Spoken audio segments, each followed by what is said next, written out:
Next, from Springfield and the Abraham Lincoln Association's annual dinner, we hear a keynote address by a professor from Gettysburg College on President Lincoln's legacy and his efforts to free the slaves. This runs about 50 minutes. Any of that, I promised Alan I would give him a short introduction, and I'm going to do that by way of telling you what kind of a person he is. I sent him an email, and I said, Alan, we want you to be our speaker at the banquet. Say yes. He called me on the phone and said, yes. Then he said, what do you want me to do? I hope it's okay to share this, Alan. I said, Alan, we want something that you've done special for us. It's sort of like saying, don't give us a rehash, don't give us an old article, don't give us something that you plan to publish elsewhere, but do something that's special for this banquet on this night, and that's what you're going to get tonight. So please welcome one of the leading Lincoln scholars in the world, Alan Guelzo.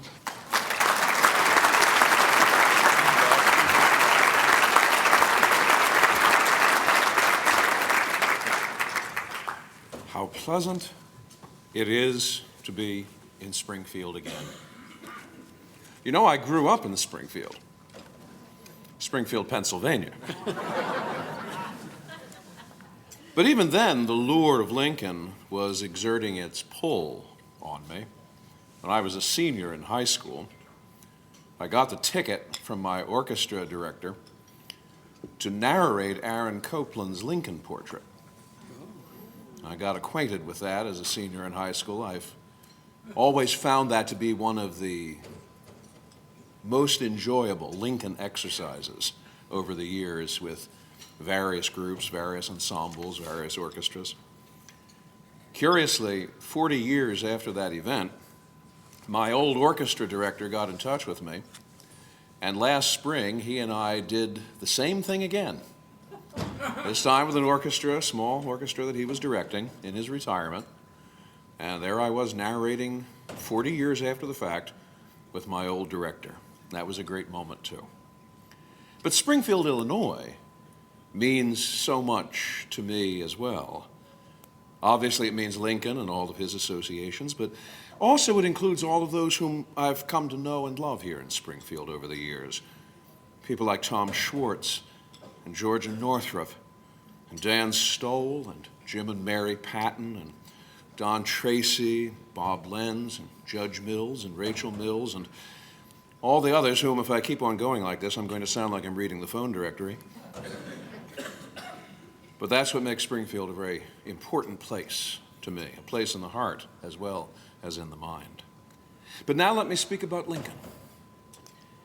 Edwin M Stanton gets only a footnote in John Bartlett's familiar quotations, but it's one that everybody here knows by heart. The words that this normally irascible and overbearing powder keg of a man uttered at Abraham Lincoln's deathbed. Now he belongs to the ages.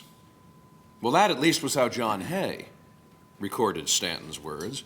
Dr. Charles Sabin Taft, who had been boosted awkwardly from the stage to the presidential box at Ford's Theater, and who accompanied the dying Lincoln across 10th Street to the Peterson house's back bedroom, thought that Stanton had said, he now belongs to the ages. The stenographer that Stanton had drafted for service that night to take depositions from witnesses, Corporal James Tanner, didn't remember Stanton saying anything.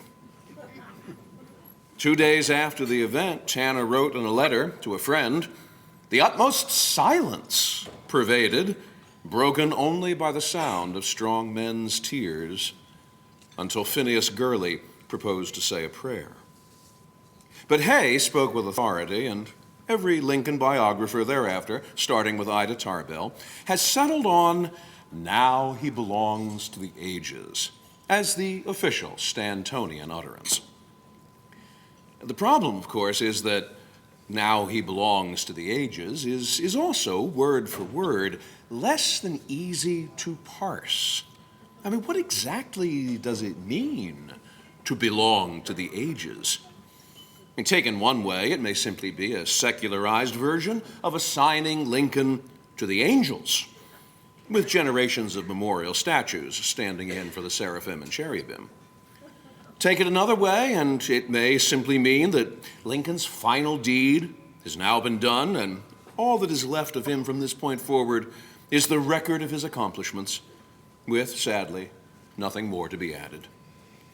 At its most sinister, however, now he belongs to the ages could imply that just behind the undertakers, the historians and biographers, those ghoulish fellows, were lining up to take title to Lincoln and to reshape and remake and redefine his legacy.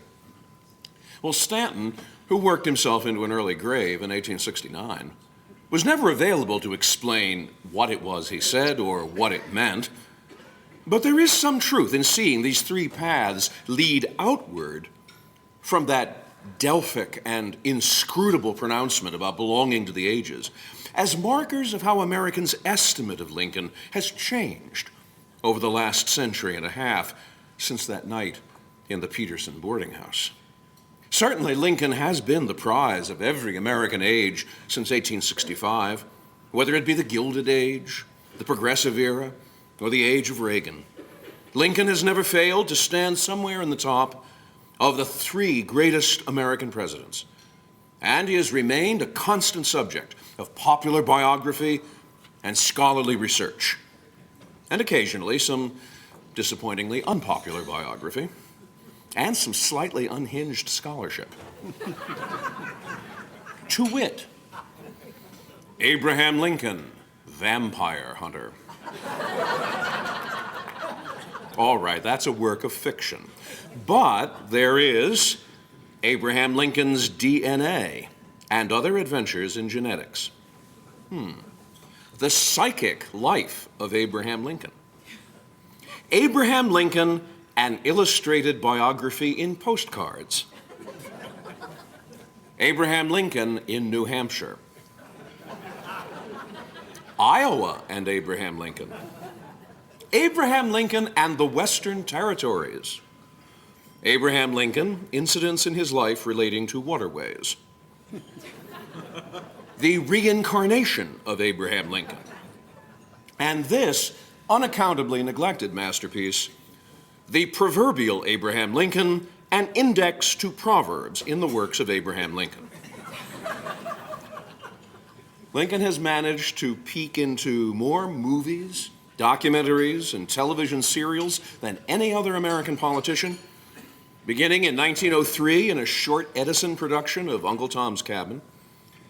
And he's won cameo appearances twice in The Twilight Zone, even once in Star Trek. Even Lincoln's statue has wangled a role in the movies, from Mr. Smith Goes to Washington in 1939 to the remake of Planet of the Apes in 2001, Legally Blonde in 2003, and Night at the Museum 2 in 2009. If you're wondering how it is I know about Legally Blonde 2, please remember that at that point, when it was released, I had 2 teenage daughters. Not all of this celebrity of Lincoln's has been velvet-lined. Rarely, in fact, has a man so dedicated to moderation been handled so immoderately.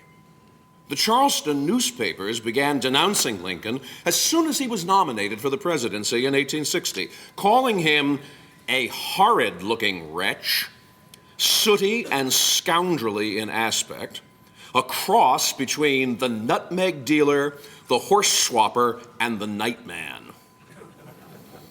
And the Richmond papers were not much more charitable. Lincoln was an illiterate partisan of the abolitionists, possessed only of his inveterate hatred of slavery. But Wendell Phillips, the abolitionist, was evidently not a reader of Southern newspapers, because 2 weeks after the Richmond Enquirer stamped Lincoln as an inveterate hater of slavery, Wendell Phillips denounced Lincoln as the slave hound of Illinois for refusing to condemn the fugitive slave law or pledge the abolition of slavery in the District of Columbia. And all through his presidency, Lincoln was so tortured by partisan savagery that he told Orville Hickman Browning that if his fellow Republicans wish to get rid of me, I am sometimes half disposed to gratify them. At some points, the only way he could imagine an escape from the stress would be to take a rope and hang himself on one of the trees in the lawn south of the president's house. He said this, looking out at the trees through the window at the same time. All of this, of course, was silenced by his death, partly because in the last few months of his presidency, the success of his policies finally hushed even the most shrill of his critics. Kentucky Governor Thomas Bramlett, who had never been less than a thorn in Lincoln's side, admitted before a mass meeting in Louisville, April 18, 1865, "We have differed with him, but when the judgment of future events has come," said Bramlett, "we found we were differing blindly, that he was right and we were wrong. Experience and time has demonstrated that his was the only line of salvation for our country." But an even more effective mute for the critics was the timing and manner of his death, which had so naturally impressed people with its similarities to martyrdom. If the old rule, de mortuis nil nisi bonum, of the dead speak nothing bad, if that rule ever had any force, it had it after Lincoln's assassination. There would always be private rumblings of dissent, especially in the defeated Confederacy. But Joseph Gregoire Hamilton was only stating what had become the nearly official Southern view in 1909, when he said that Lincoln's death had been met with genuine regret by Southerners for the loss of a leader who was already regarded differently from other prominent men in the North, and that ensuing decades had rendered the South proud of his Southern birth and blood, gladly acknowledging the debt that the South, not only as a part of the nation, but individually, owes him, and placing him in the same category with Washington as a maker of this nation. Barry Schwartz has pegged the spring tide of Lincoln's reputation for the ages and some time beyond that in the decades of the 1920s and 1930s. What has followed since then, despite the uptick in Lincoln interest during the bicentennial and the efflorescence of Lincoln scholarship since the mid-1990s, has been something akin to Matthew Arnold's melancholy, long withdrawing roar on Dover Beach. There are, I think, 4 reasons for this. The first is simply the law of diminishing returns. By the 1890s, the generation of people who had known Lincoln personally was beginning to die off. Leonard Swett in 1889, William Henry Herndon in 1891, Dennis Hanks in 1893. Some people thought that hadn't happened soon enough. John Hay in 1905, Lincoln's niece Harriet Chapman in 1915, his son Robert Todd Lincoln in 1926, his sister-in-law Emily Todd Helm in 1930. Ida Tarbell published the last Lincoln biography from direct interviews in 1900.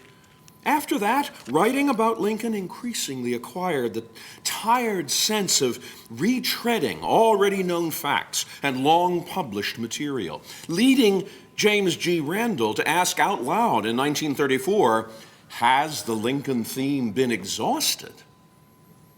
The work of Michael Burlingame and the Lincoln Legal Papers Project and many other energetic scholars have shown what a hasty conclusion that was. But for much of the 20th century, Lincoln scholarship really did acquire a perception of weariness and dullness. A more politicized source for the shortening of Lincoln's stature since the 1920s was the repudiation of progressivism and progressive politics after World War I. The progressive movement earned its heyday in the post-Civil War era, from the mid-1880s until 1920. Progressives had as their principal figureheads Theodore Roosevelt and Woodrow Wilson. But their real strength had been drawn geographically from the upper Midwest and from the new professional classes created by the breakneck industrialization and urbanization of the American economy in the post-war decades. Progressivism worked from the basic assumption that American society had undergone so many dramatic changes in the years after the Civil War that the old pre-Civil War America of self-reliant individualism and small producer business was gone forever. The disorder generated by these upheavals threw all the original calculations of the American founding off their base and laid Americans open to the greed and exploitation of Gilded Age robber barons and urban machine politics. The cure for this, said the progressives, was the reshaping of American society in a new, more efficient, more balanced fashion, designed by social professionals who understood the dynamics of a new age. Progressives, and Theodore Roosevelt is the prime example, had long wanted to claim Lincoln as one of their own, and up through the 1920s they did. But there had always been warnings that Lincoln would not fit the progressive template quite so easily. And when the country turned its back on progressivism after World War I, the progressives themselves turned on Lincoln, criticizing Lincoln as a model of precisely the out-of-date, self-made man which had deluded Americans into rejecting the progressives' policies. So long as that Lincoln was revered by Americans, he would become an obstacle to be attacked rather than a banner to fly. Ironically, this did not earn Lincoln very much in the way of respect from the other end of the political spectrum, from conservative political thinkers, even after the birth of a conservative ideological revival in the 1960s. Much of the conservative intellectual movement took its bearings from either Friedrich Hayek or from the old-time Southern agrarians, and neither of them seemed to have much affinity for Lincoln. The neo-agrarians, whether of the milder northern stamp of a Russell Kirk, or the aggressive southern version championed by Melvin Bradford, neither saw Lincoln in a very positive light. Instead, they saw him as the champion of a Yankee capitalism which was omnivorously dissolving all traditional social connections in the cash nexus, while the disciples of Hayek, with their suspicion of the incompetence of state management of economies, saw Lincoln's presidency as the original model for an all-powerful centralized welfare state. This despite the fact that Hayek had had almost nothing to say about Lincoln, apart from quoting Lincoln's observation that the world had never had a good definition of liberty. Only among the conservative disciples of the political theorist Leo Strauss, and this translates basically into one name above all, Harry Jaffa, only among those conservatives has a serious conservative embrace of Lincoln occurred. Although it could be said that Jaffa's championing of Lincoln as the greatest of all exemplars of Socratic statesmanship more than made up for all the others' hesitations. But the last, and certainly most surprising, recalibration of the Lincoln legacy emerged out of the Civil Rights Movement.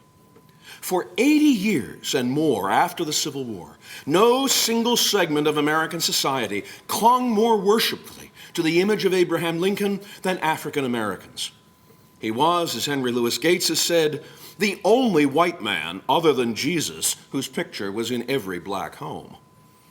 Lincoln was the dearest friend, the kindest man that as president the freed slaves ever knew, declared Henry Highland Garnet during a fundraising event for the Thomas Ball Emancipation Statue on July 4th, 1865.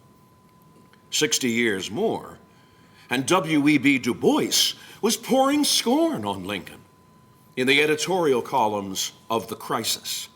Abraham Lincoln, said Du Bois, was a poor Southern white of illegitimate birth, poorly educated, and unusually ugly, awkward, ill-dressed.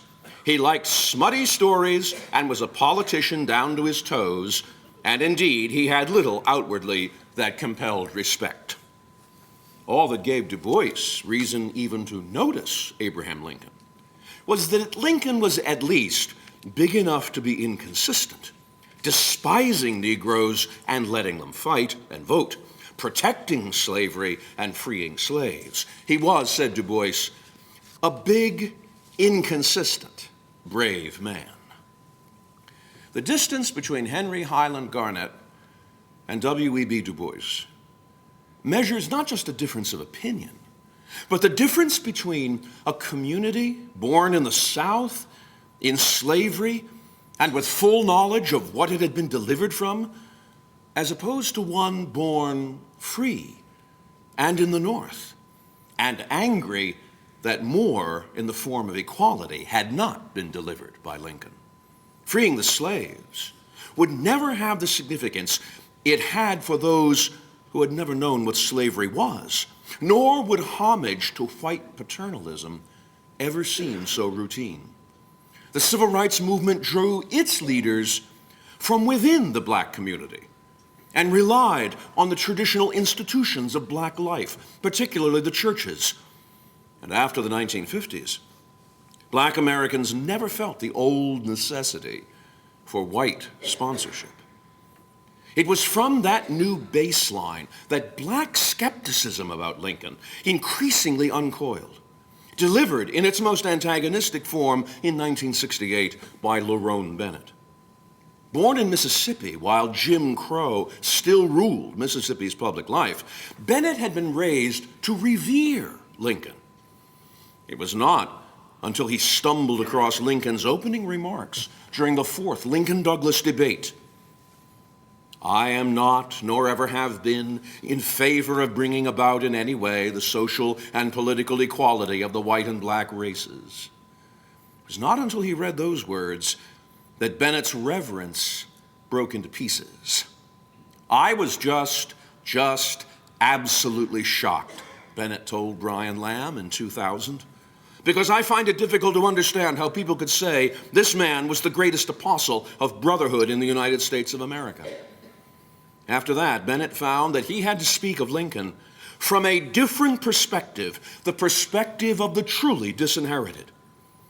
Or if not for the truly disinherited, Bennett certainly has spoken for a generation of middle-class African Americans who do not understand why they should render homage to a white man who now seems so far below the level of their own expectations. By the time we arrive at 2011, Abraham Lincoln no longer seems to be part of many modern American stories, much less belonging to the ages. And the general image of Lincoln is in poor repair. He's still in the movies and TV, but now as a figure of jest, as in Bill and Ted's Excellent Adventure, where he delivers an exhortation not to dedicate themselves to the unfinished work of democracy, but to party on, dudes. Lincoln appears on the dust jacket of Jon Stewart's Naked Pictures of Famous People. And he appears in advertisements for Geico, for Mountain Dew, and for sleep medications, where his companions are a deep-sea diver and a talking beaver.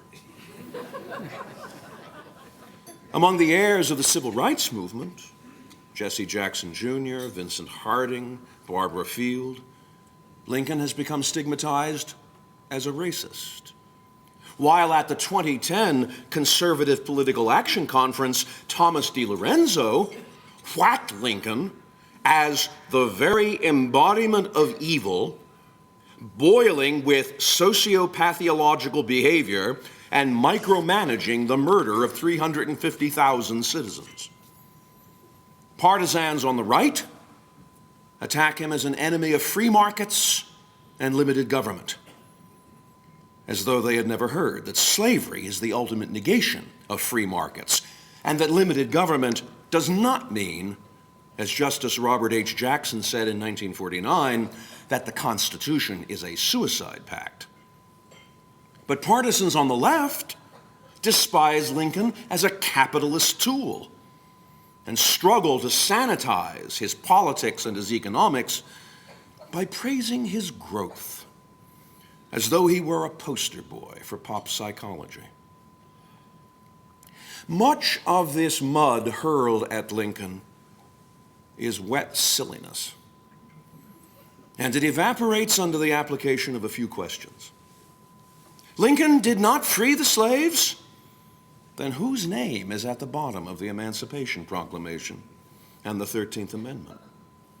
Lincoln was a racist?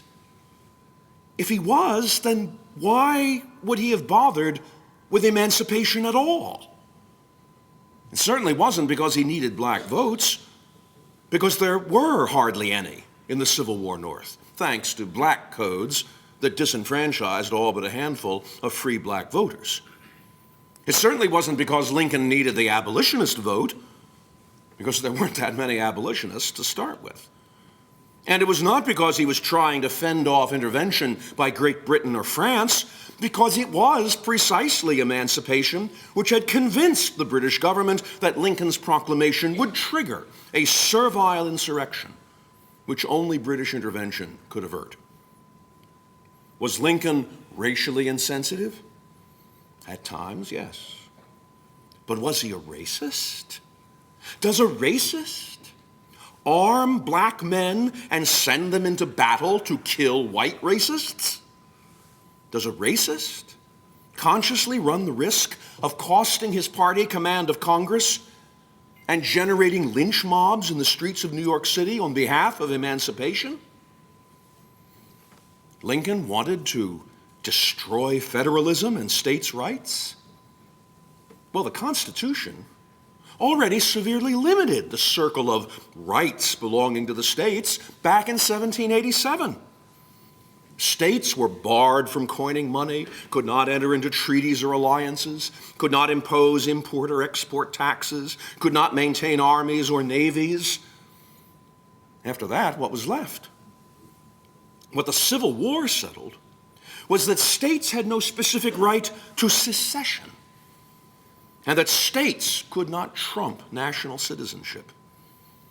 What was left of states' rights after that was actually put paid to by progressivism in the name of efficiency, and marked by progressivism's two greatest constitutional achievements: the amendments providing for the direct election of senators in 1912 and a federal direct income tax in 1913. Was Lincoln a dictator?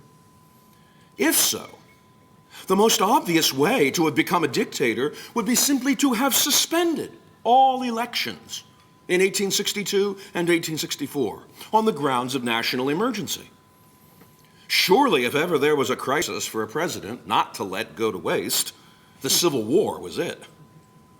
And yet Lincoln not only submitted to the test of democratic elections, but even acknowledged that his greatest project, the Emancipation Proclamation, might very easily be overturned by the federal courts once the war was over, and that he might have to acquiesce in that.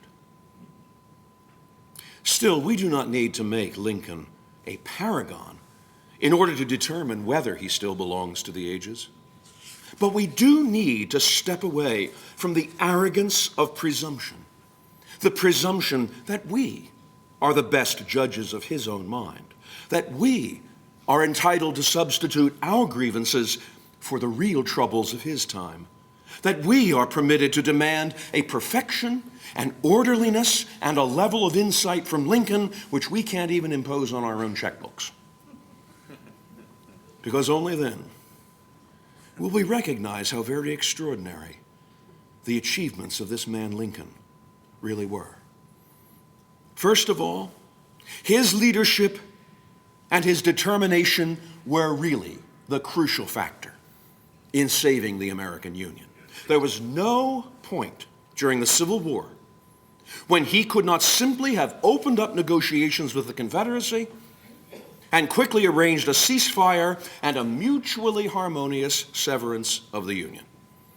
And there would have been very little in Congress, in the Army, or in the public which would have been able or even interested in thwarting him. But the result of such a decision would have been a North American continent that resembled the Balkans, paralyzed by incessant low-level conflict and beggared by trade wars. Worse still, And America, thus subdivided, would then have become the ultimate demonstrator model to the hopes and aspirations of free people everywhere that democratic self-government of the people, by the people, for the people was an illusion. An illusion which the slightest political stress will always whirl into fragments.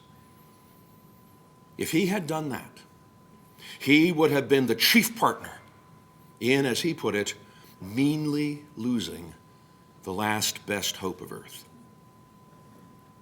Secondly, Lincoln insisted that democratic politics must have a moral foundation.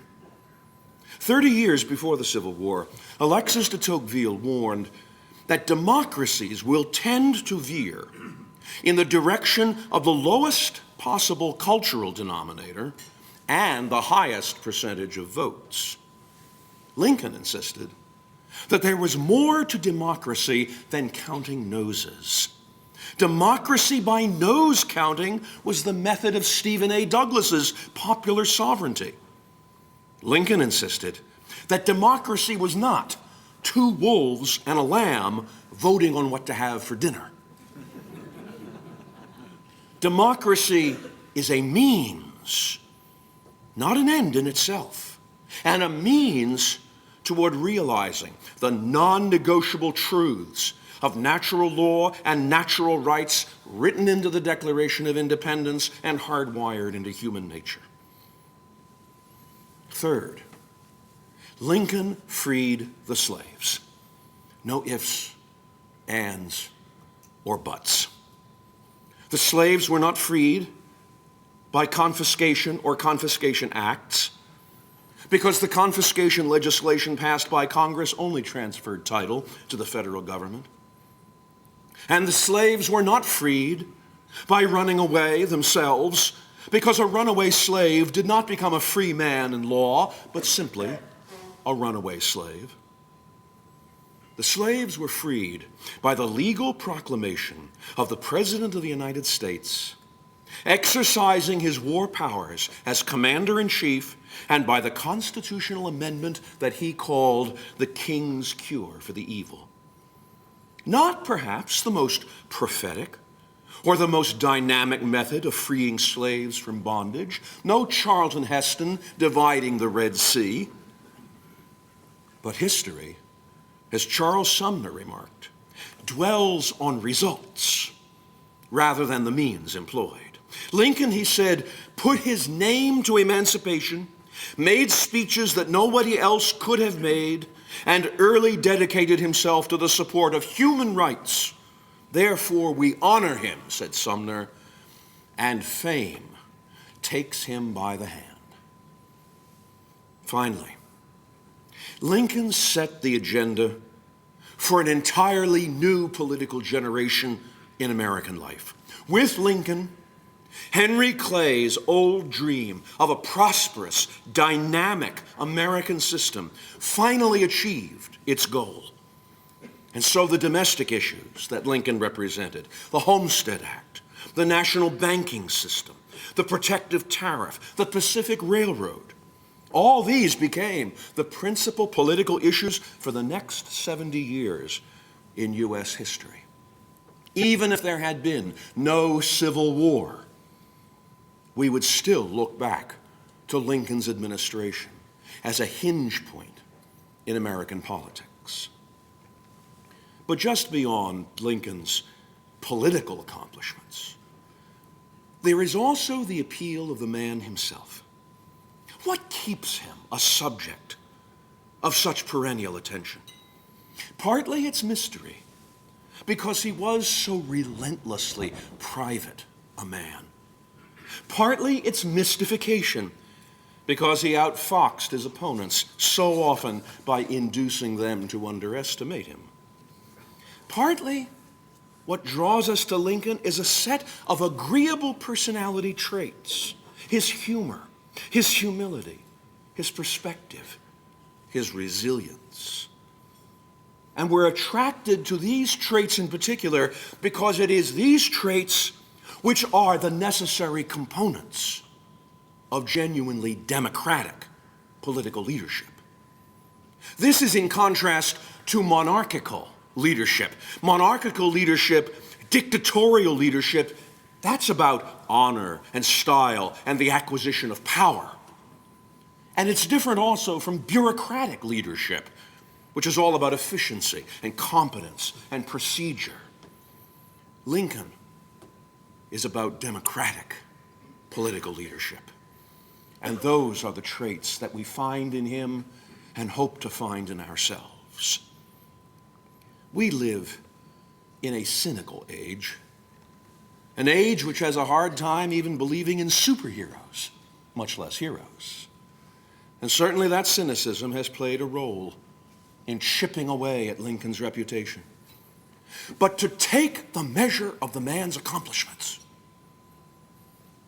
and to stare into the complex depths of his personality, that reveals a man before whom cynicism bows out backwards. And so, I'm inclined to agree with John Hay. He does, indeed, belong to the ages. Thank you very much.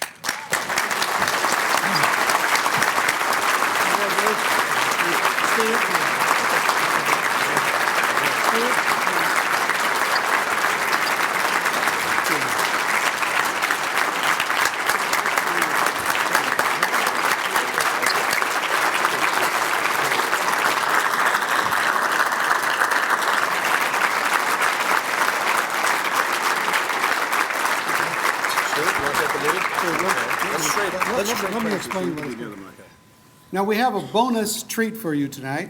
We've asked Stuart Winger, who had not heard this speech before, had not read the notes or the paper or the outline of Alan's speech, to be prepared extemporaneously to pose a couple brief questions to our speaker and challenge Alan to answer, so that as you drive home tonight, you might be thinking, what questions would you have asked, perhaps the same or differently than what Professor Winger asked, and what answers would you give? So I'm going to ask these two gentlemen to stand here and have a conversation in front of you, and that'll just take a few minutes, but it'll be kind of like dessert, okay? Well, I just whispered to Alan Guelzo here that all my questions are friendly, and I felt like I've been put on the spot. This is actually the second time I've been asked to be the interlocutor, and I miffed it so much the first time that I thought it would never happen again. And here I am asking Alan some questions, and I want to congratulate him first for mounting a rousing and I think largely persuasive defense of Abraham Lincoln. I am in that camp that drinks the Lincoln Kool-Aid. I mean, I guess I could ask one question that might seem more like a quibble first. Don't quibble. Lincoln freed the slaves. I do quibble, yes. But do we really need to say that the army or the party or that the slaves played no role? It was, after all, a tortured process. I'm not sure. Maybe we differ on this point. I don't think Lincoln says at the end that he didn't see this coming, that he didn't plan it, and that so emancipation does result from a complex process of which he wasn't, in his own mind anyway, the master wire puller.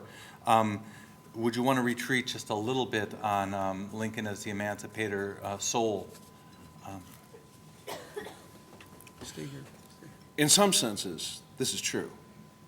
Everybody was pulling on the oars in terms of emancipation. But if we look at Lincoln and we take Lincoln out of the equation, then the equation doesn't solve, even with all those other oars being pulled. And the reason is that ultimately it had to be Lincoln who was going to do this emancipation. It wasn't going to happen through Congress. It wasn't going to happen through the courts. Even the army could not make it happen simply by brute force. And above all, the slaves themselves could not make it happen because they had no political or legal leverage, even in the places they were running away to, which was why so many did not stop running, but instead fled to Canada, Why, after all, did Frederick Douglass live in Rochester, New York? It wasn't because he loved the winter weather. He needed to be in upstate New York to be close enough to make the run to Canada if ever the slave hounds, the real slave hounds, came hunting, as, of course, they could very easily do under the terms of the Fugitive Slave Law. What would change a fugitive slave from being just a fugitive slave into being a free man who could stand up, put the blue uniform on his back, and the rifle and bayonet in his hands? That would require something that sailed above the normal processes of legislation, litigation. It could only come, in fact, through a dramatic moment, such as only a civil war could provide, to a president willing to exercise war powers for military necessity. That very dangerous, very risky, very potentially explosive weapon was what Lincoln reached for, and which only Lincoln could have reached for. Because once the slave has touched the hem of the commander-in-chief's garment, they will always be free. We needed Lincoln to do that. And as Sumner said, for that, fame does indeed take him by the hand. Stuart, one more, last question. Okay, I'll maybe try again on a similar vein. But I do think that while we share the same mug of Kool-Aid in many ways on Lincoln, and I share the sense that I don't personally think that Lincoln was racist early on, but even all the way back, it requires careful parsing of Lincoln's context and speeches, and it's a tough sell sometimes in my classes, and my students don't always agree with me. But here, on the issue of the Charleston racist seeming utterances of Lincoln, I see Lincoln as more tragic and less the triumphal hero. And that is, and tragedy in the truest sense of the word, that he's required to, I think, and Dr. Guelzo probably disagrees, to pander to racism in the electorate, in an electorate that 70% of Illinois voters in 1848 voted in a referendum to restrict black settlement in Illinois, meaning that you have to get 21% of the electorate that's a racist to vote for you to succeed. So I think that, and that pandering to racism that he's forced into by Douglass, and I accept that, I think turns out maybe more darkly for us, because one way to look at the Civil War, and I'll see what Alan thinks about this, is that we let the terrorists win. In a sense, the KKK wins. To end the Civil War at Appomattox is like ending the war in Iraq at the Mission Accomplished speech. It was only really beginning. War doesn't end cleanly in a room on a battle or on a battleship. It ends in neighborhoods and on streets and between individuals. And so Reconstruction did not go well, and the Republican Party didn't have a mandate for racial equality. And Lincoln himself was killed, making it almost a Shakespearean tragedy by someone who said, you know, that means N-word citizenship, by Booth. And so I see and I think Lincoln sensed his own tragedy in the second inaugural. I don't think he saw himself as the triumph here. Is there a question here? Yeah, I wanted, sorry about that. I want to get Alan's response to that. Doesn't it all end much more darkly than you portrayed in your remarks? Assassinations usually do end darkly.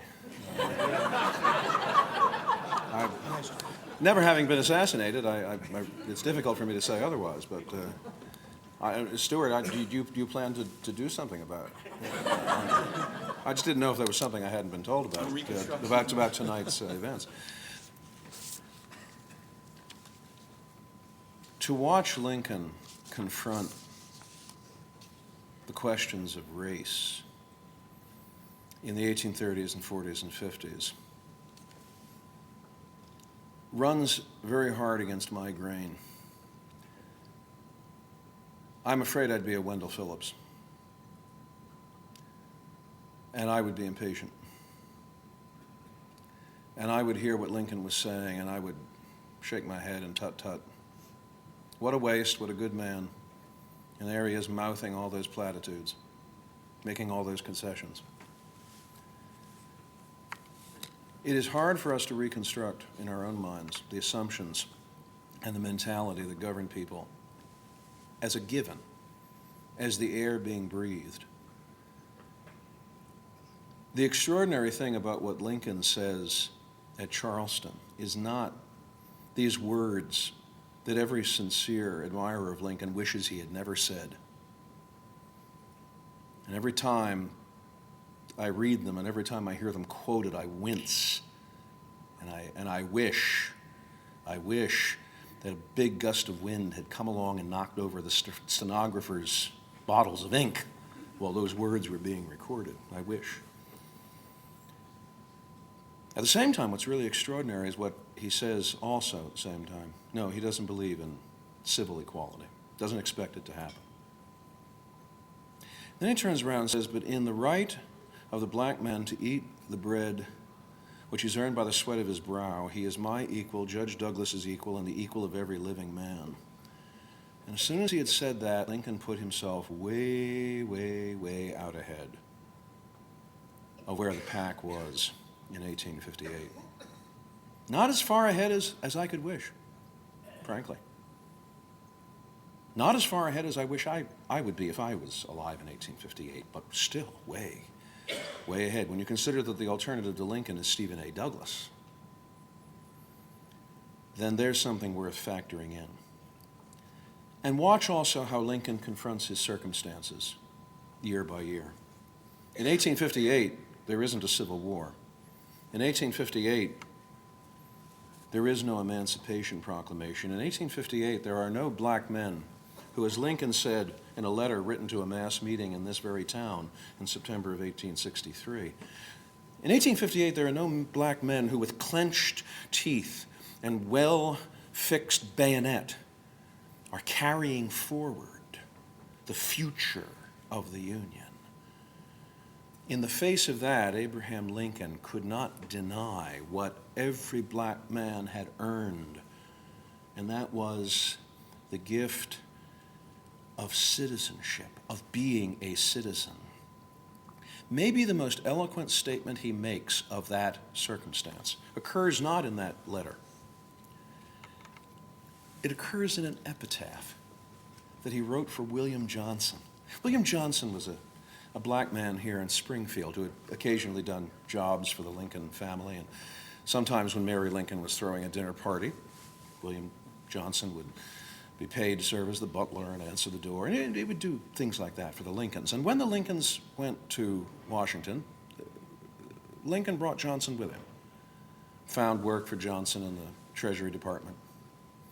He took Johnson with him to Gettysburg when he delivered the Gettysburg Address. Coming back from Gettysburg, Lincoln came down ill with a non-lethal form of smallpox called varioloid. Johnson caught the real thing and died of it. Lincoln paid for his funeral and for the headstone in Arlington Cemetery. And on that headstone there appears Johnson's name and this one word, citizen. This is 1864 in a country where the United States Supreme Court had only a few years before declared that black people, simply by virtue of being black people, could never be citizens. And in that one statement engraved in stone, Lincoln has turned American history on its hinge. William Johnson, citizen. Let that word be, I think, the last word on Lincoln's intentions. Not our last word, because while the flag fell from Lincoln's hand on April 15th, 1865, we carry that forward. What is a citizen? What is it to say, I am an American citizen? That we are in the business of defining, each of us for ourselves. Happily, we have Lincoln as a guidepost, always facing forward. Thanks, Al. Thank you.